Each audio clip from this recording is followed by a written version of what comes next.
Good afternoon. Welcome to the latest edition in our series, Leadership Lessons in Troubled Times. These free online fireside chats are brought to you by the Schulich Executive Education Centre, or SEEK. My name is Robert Lynn. I'm Associate Director at SEEK and moderator of today's session. Our guest is Larry Hutchinson, President and CEO of Toyota Canada. Larry is here today to share his perspective on COVID-19's impact on Toyota's employees, customers, suppliers, and stakeholders, as well as steps Toyota has taken to adapt during the pandemic. Larry will be interviewed by Alan Middleton, SEEK's Executive Director. If you would like to ask questions during the session, please use the chat function to send your questions to Alan, who will ask as many of your questions as time permits. We will be recording the session for those who are unable to attend today's live session. Now, let's get started. Alan, over to you. Thank you, Robert. And it's absolutely my delight today to welcome Larry aboard as the president and long-term employee of Toyota. And I will confess a bias because I've been driving Toyotas for at least the last 25 years. So I'm biased. Larry, how are you? Excellent, Alan. How are you doing? I'm well. Good. So let's start off. How are things? How have you managed through the initial period of COVID going back in March, April? And then how's it coming to date? I gather you're seeing a nice turnaround over that time, but tell us about it a little bit. Yeah, it's, what everyone experienced, we experienced, certainly our industry is hit pretty hard overall. We really didn't know what to expect when sales started to, be materially impacted probably middle of March. We went from going 110 kilometers an hour down to about 20 kilometers an hour pretty quickly. Our market, we had forecasted, and after we saw what was going on in March, to be down in April by 80%, and probably similar to that in May, but everything we've been hearing about.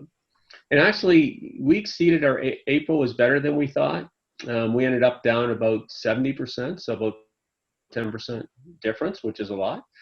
And then in May, actually, it was quite a bit stronger than we had expected. I think we were talking about doing 6,000 or 7,000 units. We did 13,000. Wow. Which is a big difference. Now, that's a little way off the year before. But the recovery seems to be more quickly than we had expected it to. And that's ongoing in June. In fact, the early June is very strong for us. We're trying to interpret what that means, frankly, getting as much data as we can. We have lots of teams working on that. But it's right now, I'm not saying it's going to end this way, but it's tracking pretty much where last year was. Well done. But we'll see where it ends up. Yeah. Picks up on one of the themes we talked about in earlier conversations with our leaders. You have a strong brand going in, and you handle it well. That plays for you coming out of it. Are you seeing big regional differences in this? Because the key to you is your dealerships as well as customers in different parts of Canada. Yeah, certainly different regional impact and timing. So, we work on 5 regions. Probably a lot of businesses do that: Atlantic, Quebec, Ontario, the Prairies, and British Columbia.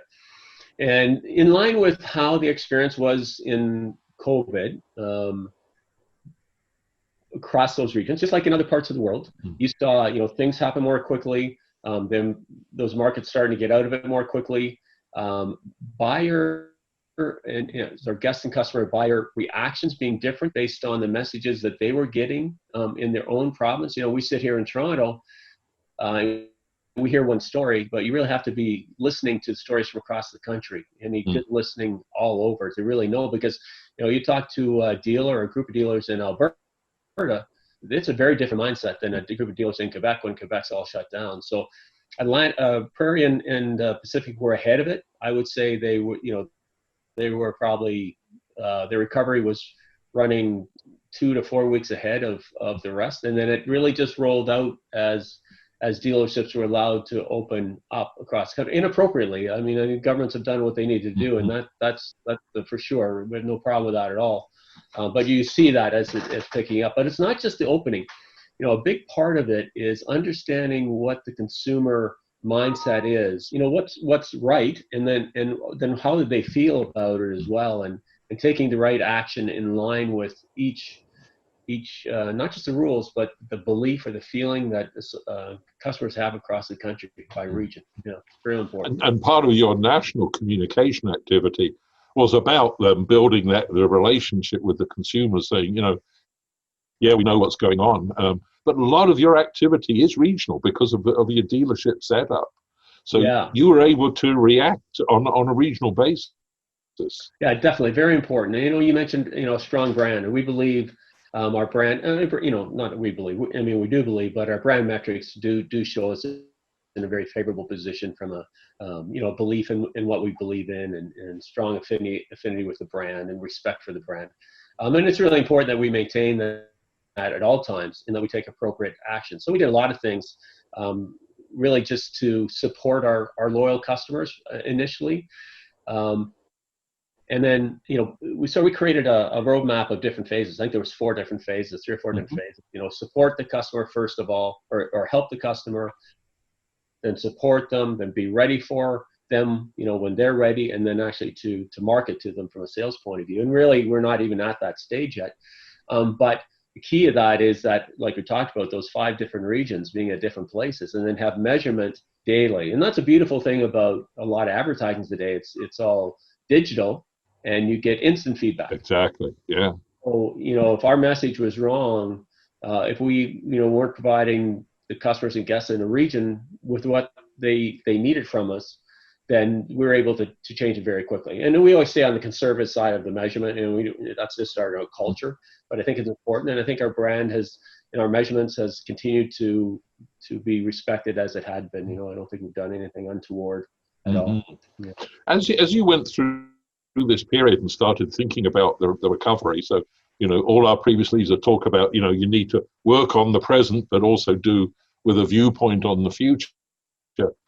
Were there things that popped up that surprised you, both from the positive side, but also when you said, when we get back to any kind of an ongoing normal, we need to continue this because it's a better process? So surprises, positive and negative. Yeah, well, there's lots of negatives, obviously. I'm not sure we need to go into a lot of those. I mean, we've all been shocked.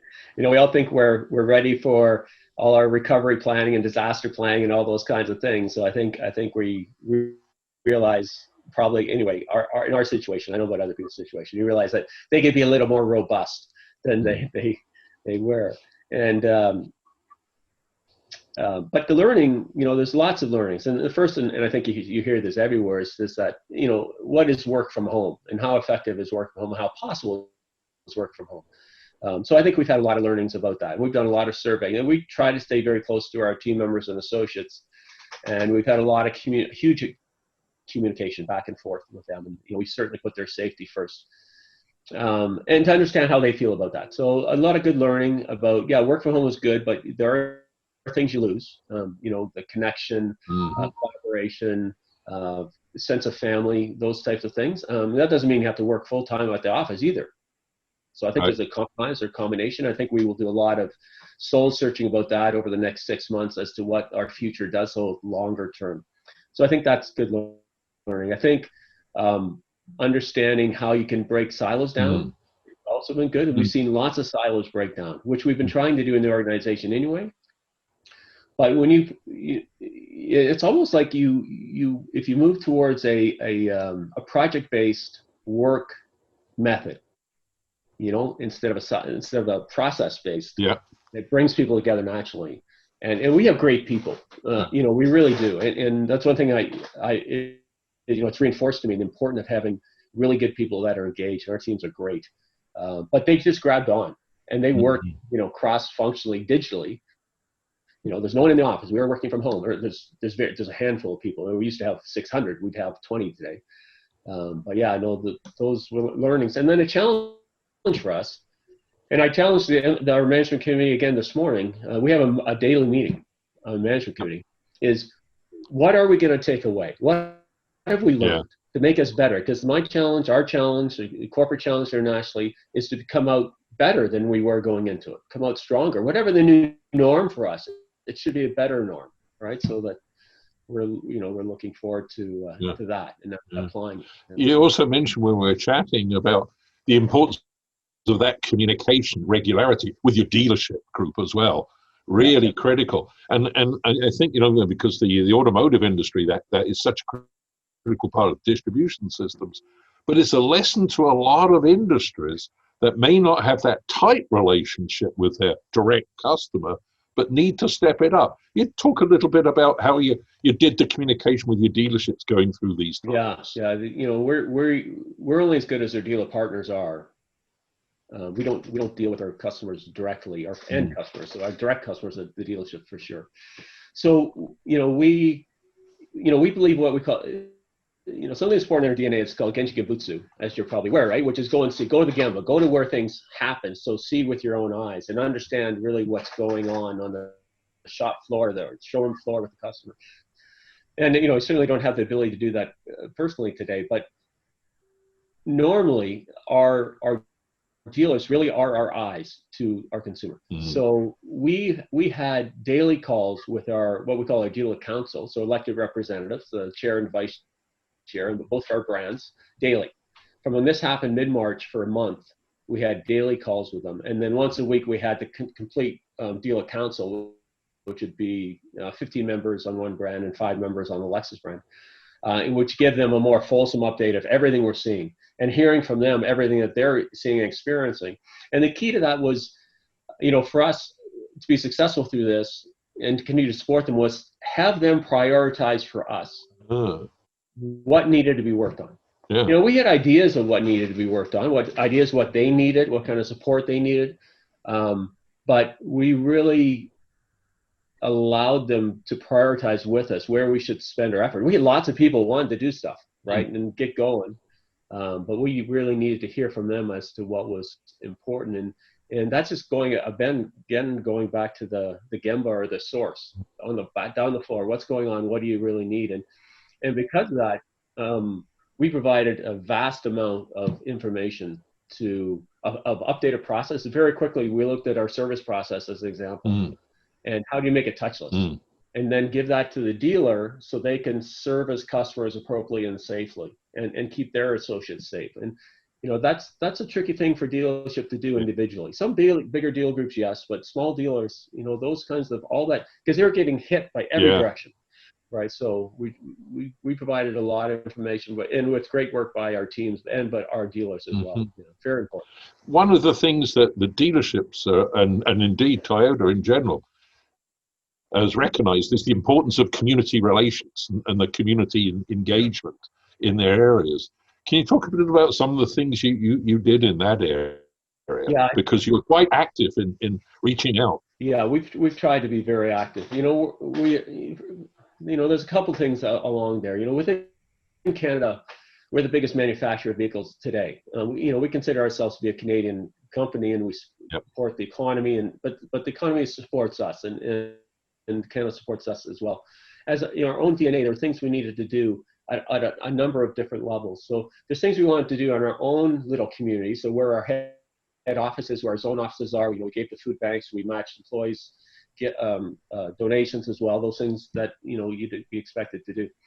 Then we have our normal partners that we've worked with from a social giving point of view, Canadian Blood Services and HEMA Quebec, because for everything everyone does in the daily life, there's always a situation where people need transplants of blood, whether that's planned or non-planned surgeries, whatever it is, accidents and whatnot.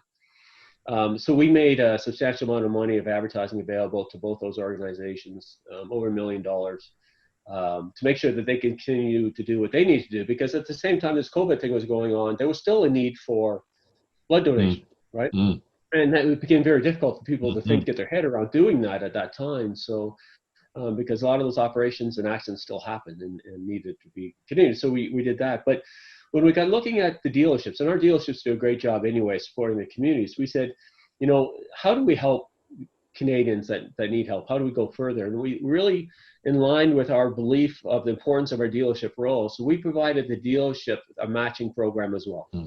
So we made $1 million available to our dealers to match money that they put in. It was like $5,000 a dealer. We'd each put in something like that. And we have 290 dealers almost across the country. to allow them, because they know best in their local community, where their customers live and our guests live, what needs to be done. And we've given, in combined, over $800,000 in total from that philanthropic giving altogether. And we kind of think that it may end, because it's still increasing, hopefully end near $1 million in total as well. So that's, again, getting it to the grassroots of where it needs to be. And our dealers are much more better equipped than we are to do that. Yeah. A little difficult question, because none of us know exactly how the future is gonna pan out. But do you see anything changing dramatically in the way people consume and buy cars and work with the dealerships as we've gone through this? Yeah. Yes. In multifaceted types of ways. So, I mean, the two major ones I would say is, what's core based demand, and then what does the transaction look like in the future? So I talk about those two pieces. So, there's, first of all, as we talked about earlier, it's quite likely that the work environment will change in the future. So there'll be more people probably continue to work from home a certain amount, and probably less kilometers put on vehicles for a lot of the commuters who do that.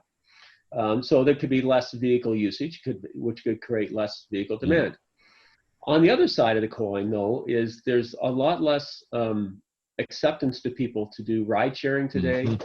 Even, and this is probably unfortunate, public transit. And I think, some of the studies we see is that's not just about today and dealing with this COVID, but longer term, because they realize could be an ongoing risk of this type of thing. So on one hand, you can see maybe people having less demand for the kilometers used on their vehicles. But on the other hand, if ride sharing does back off in public transit usage, which was already in the decline because of ride sharing, if those things back off, you see more vehicle usage going forward. And that's, I mean, in one hand, that's good for a car company like ourselves, but it also makes it so much more important that we are environmentally conscious of the vehicles we provide, to make sure that isn't skewing bad from a greenhouse gas point of view. And that's why, we're very environmentally, committed, and are well ahead of government targets with regards to those things. So that's important to us. And then the transactional part of it, well, I bought more stuff online than I would buy very little normally, but I bought more online. I'm learning how to do that, getting more comfortable, the shopping process. I'm sure a lot of the Canada's in the same situation. And I think, our dealers also learn on the receiving end of that, through the time that they were only allowed to sell online, how to transact a little better in that regard, and expedited their realization, all of our realizations, not just our dealers, all of our realizations of the need to support that in the future as one method. I'm not saying it's going to replace it, but I think some people will look for more of that. So, the ability to do touchless signatures, to do online transactions, to deliver vehicles off premise where that's legal to do, sign the contracts, to bring cars for road tests, all that type of thing is changing. We talk about what's a dealership of the future look like. We have dealers that are reinvesting all the time. So we have our dealer standards operations looking at that. I don't know if they need to be bigger because people need to be social distanced more, or if they need to be smaller because there'll be less people coming in buying digitally. So we don't have an answer for that yet, but we know we need to have an answer for that. Direct delivery of cars to your home, which for a while Japan did that on certain models. Where you could buy the car from your front door, kind of thing. That was the traditional sales method in Japan. Was the salespeople knew their customers, and they would come when it was the right time, and they'd sell you the car right in their living room. Yeah, absolutely. Yeah. I've got a question that's coming up on the chat already, which is, how will this affect the release of your 2021, 2022 cars? How are you going to be handling the new models? It's two things that come to mind with that. So for the first one, someone would think about, or that we think about, is just supply and demand. So, when we talk about sales being down 80% in April and then down 50% in May, certainly, the normal thinking would be, well, there's lots of inventory.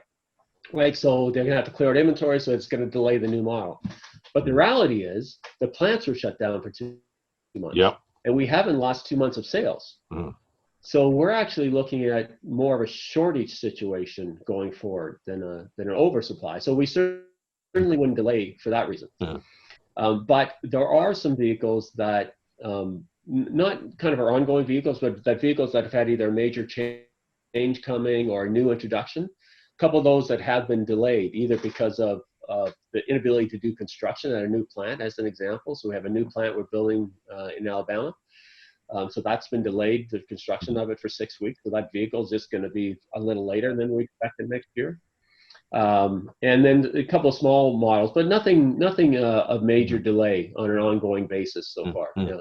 What are you hearing from your colleagues around the world? Because I guess one of the advantages you have being a multinational company, although primarily a Canadian focus, is you get a sense of what's been going on. And as we know, Italy and Spain were hit hard first, and now it's gradually impacting India, Brazil, and some others.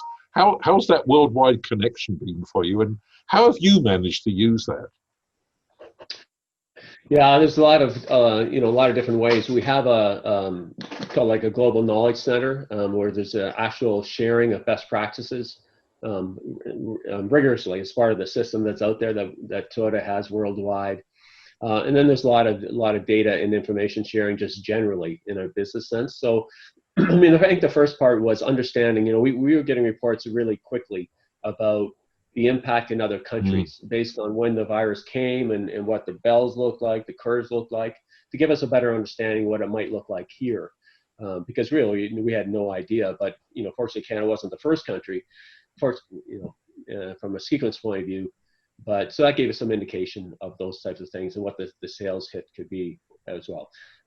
Bigger than that is just that sharing of best practices. So, we did as I mentioned, we did a lot of best practice sharing with our dealers and process changes. We made all that information available to our global knowledge center. So it was all posted online for other distributors. We're a pretty advanced distributor. Worldwide, from a volume point of view, we're about 5th largest in the world.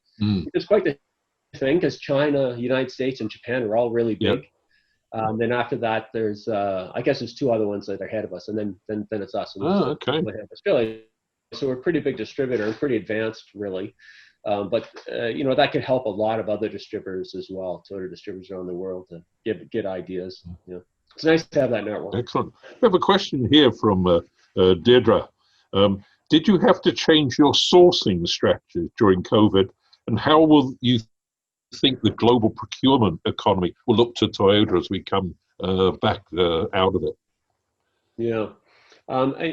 Production's not my area of oversight. I mean, we have a planning in Canada, as you know, and lots in North America. I'm on the more sales and marketing side of it.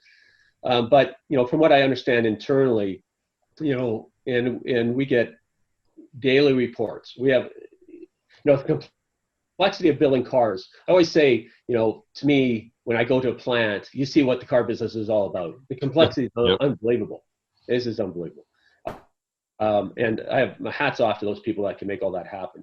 But, we got daily reports about all our suppliers, tier 1, tier 2, tier 3 across North America. And even though I don't need that information because I'm building something, I need to know that the supply chain is whole when I talk to the dealers and those types of things. So they're very integrated.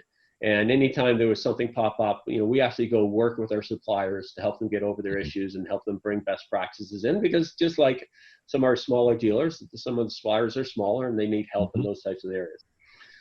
There's a lot of speculation, and I would just add to speculation, if I commented on very much, about what that means for local sourcing versus sourcing overseas. I think time will play out of that. It'll probably depend on the crucialness and uniqueness of that part as to what you do there. Yeah. One of the things. Sorry, go ahead. I was just kidding. Our supply chains are so internationally tied together, because the way vehicles are built, you don't have. We may have, I don't know how many plants around the world, 25, 30 plants around the world, probably many more than that. There's a lot of parts that are used in many, many different plants, and they have to be built in one place or 2 places to maybe, go to 30 plants. So it's a very internationally Otherwise, cars would be really, really expensive. Yeah, absolutely. You know, there's no shame. But also one of the things Toyota taught, and we teach this in business school still, is how you work with your suppliers. Yeah. And in fact, Toyota was one of the pioneers through the 50s and 60s at developing not a, just give us the best price and do what we ask you for from the suppliers, but engage them as part of the process. So you've been very much leaders in that relationship. Yeah, there's a lot of work done in leveling up their production and quality and skill as well, and developing new suppliers for new parts. We do a lot of that. Needless to say, because of the interest in cars by a number of people, I've got a question for you about the future in cars. This is from Andy. What is the status of Toyota's electric cars? Are you working on cold fusion powered cars? No cold fusion that I'm aware of, although I'm not that familiar what cold fusion even is from a point of view. But from a technology point of view, we consider ourselves. And I've spoken quite a bit about this, about leaders in electrification. We have, I think, over 15 million hybrids that we sold. There's no one that has done that. And in Canada, from our electrification last year, I think we were 15% of our vehicles were electrified. I mean, that majority that are hybrid, and we'll go to I think near 20% this year, and by 2025, we'll be around 40 to 45% of our vehicles will be electrified, and they'll all be available with electrified options. That doesn't mean we have a pure battery electric 100% vehicle, but we also have our views of what's most efficient from a greenhouse gas reduction point of view, and the use of battery cells, which is a limited commodity. And we can be a lot more impactful to the environment by, putting them in hybrid. So as an example, I'm driving not to do a sales pitch, that's not the intent, but to answer the question, I'm driving a Highlander hybrid, the new Highlander hybrid right now. This is a, 3-row, big SUV, lots of capability. The last tank of gas I used, I got 6.6 liters per 100. Now, for you and me, who's maybe a little old school, 6.6 liters per 100 is over 40 miles a gallon. Yeah. Like 43 miles. I know, amazing. That's double what you normally think about. Yeah, that's a big SUV. Yeah. That's Corolla level, or even old Echo level. So the technology, is really good, and we're happy to pursue that. That doesn't mean we're not. I mean, we have fuel cell vehicle. We sell a fuel cell vehicle in Canada, in British Columbia, and in Quebec. Very small volume, but technology is there to move that forward as well. Thinking back over the last few months and ahead for the future, what is the one thing you think, gee, I've learned this, and this we need to take forward to do things better? And I'll give you an example. You're thinking about it. What I'm hearing from so many leaders is we got to cut the bureaucracy. We got to cut the amount of paperwork and the amount of processes that we put in to make sure they're really useful. So that one or others that you think about your learning that you can take forward. Yeah, I mean, that one is something that has been commented on by Akio Toyoda himself. His comments have been, as he's in isolation there, not isolation, but working in a socially distanced kind of way. He said the exact same thing. He said, I'm having shorter meetings. People are doing less preparation for them, and they're more effective decision making. Right. So I think there's good learning for us all to take away from that. I would say, and again, as I said, I challenged my management committee again this morning. For me, communication is huge. And that morning MC meeting that we have, and I mentioned this morning, I'm not sure this goes away. Yeah. This is a quick way to share information and saves a whole lot of meetings. It really does.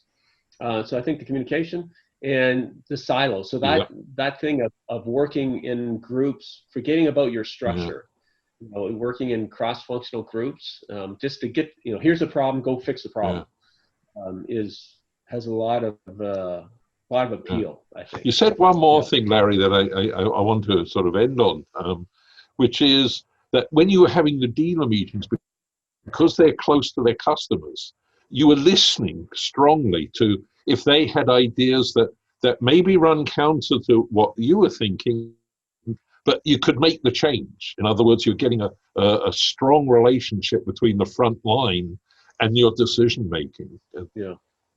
Yeah, very, it's very important. It's so easy to get isolated. It's so easy to just look at the numbers and say this is the way it is, without realizing those numbers are made up of different geographical areas and different people with different beliefs. And an average, like sometimes that means you're hot, sometimes you're cold. On average, you're okay, but in neither situations are you good, right? So having that frontline thing is really important, and having that daily communication. Yeah. Also, we were able to make decisions so quickly. Yeah. Like we were 1 day turnaround or making decisions on the line, which is, we've never been accused of a fast moving organization. As you know, we are very methodical. Thorough. Yeah. Yeah. Very thorough. Lots of analysis, and we have a very long-term view of things. But yeah, the ability to hear clearly, and then very quickly have all the teams available to work together because it's online and everyone can join, to really get consensus on that thought and then get the answer back quickly was a good takeaway. It's good learning. Speedy. It's a wonderful thing. I'm going to keep driving and buying Toyota. Oh, that's Larry good. Hutchinson, thank you so much. Before you go, let me hand back to Robert Lynn to do the close. But Robert, back to you for a second. Thank you, Alan. And thank you to everyone for attending today's session. Please feel free to join us at our next fireside chat, Leadership Lessons from a Canadian Fashion Icon and Entrepreneur. That's on June 17th with designer and businesswoman Linda Lundstrom. A special thanks to Larry Hutchinson from Toyota for being here today. Have a great afternoon, everyone. Thank you, Larry. Thank you, the audience. Thank you, Robert. Thank you. Be well, everybody. Thank you.